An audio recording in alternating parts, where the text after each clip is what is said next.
ഇന്ന് നമുക്ക് മാമ്പഴ പുളിശ്ശേരി ഉണ്ടാക്കുന്നത് എങ്ങനെയാണെന്ന് നോക്കാം. 4 മാമ്പഴം എടുത്തിട്ടുണ്ട്.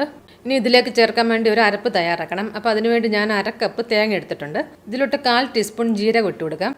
1/2 ടീസ്പൂൺ മഞ്ഞൾപ്പൊടി നല്ലതായിട്ട് അരച്ചിട്ടുണ്ട്. ഇനി മാമ്പഴത്തിൻ്റെ തൊലി ഉരിച്ച് കളയണം.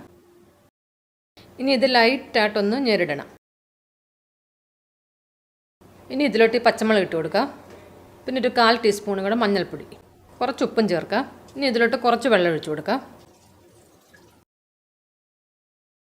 ഇനി ഇത് അടച്ചു വെച്ച് വേവിക്കണം. ഇപ്പോൾ ഈ മാമ്പഴമൊക്കെ ഇവിടെ നല്ലതായിട്ട് വെന്തിട്ടുണ്ട്. ഇനി നമുക്ക് ഈ അരപ്പ് ചേർത്ത് കൊടുക്കാം.